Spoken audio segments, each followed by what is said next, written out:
Today on Animal Fact Files, we're talking about bison. There are two living bison species, the American bison and the European bison. In America, these large mammals are sometimes referred to as buffaloes, but they aren't closely related to true buffaloes, the Cape and water buffalo who live in Africa and Asia. So it's not really appropriate to call bison buffalo, though it's not technically considered wrong. European bison also have the common name wisent, and I'm sorry if I'm butchering that pronunciation. American and European bison are currently classified in the bison genus, and are the only two living members of this genus that remain today. Historically, both of these bovines have a similar story. Bison once ranged far and wide in their native homes. American bison could be found from Canada to Mexico, and Oregon to New York, with their largest populations in the Great Plains. European bison once ranged in all European lowlands from western, central, and southeastern Europe. Today, both these animals have faced massive population declines due to overhunting and loss of habitat. It's believed that American bison once numbered in the tens of millions, potentially reaching a peak of 30 million individuals. Today, there are only 30,000 individuals living in the wild, or otherwise 0.1% of their historical population. European bison actually went extinct in the wild in the early 20th century.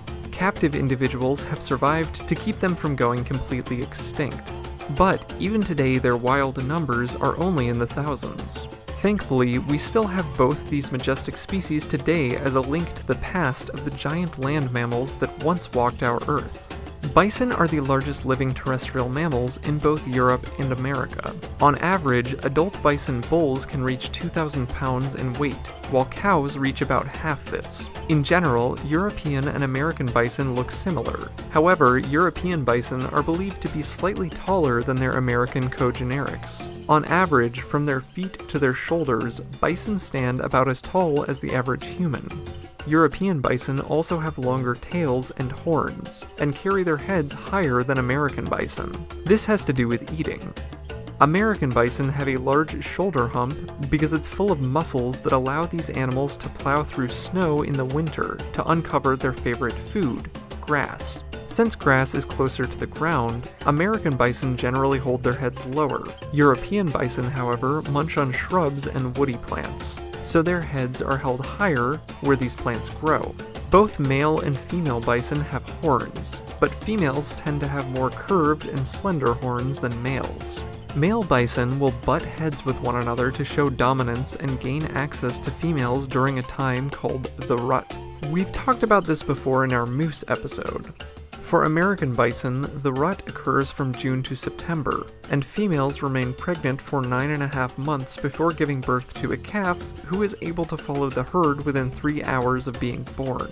The rut for European bison lasts from July to October, and the females gestate for 8.5 months. Their babies are just as quick on their feet as their American counterparts. The baby bison may remain with their mothers for up to 3 years, though their first year is a dangerous time. Young bison may be taken by predators, including wolves and bears. Adults, however, are aggressive and defiant, and will defend their babies from these attacks whenever possible. As strong and temperamental as they can be, though, bison only live an average of 15 years.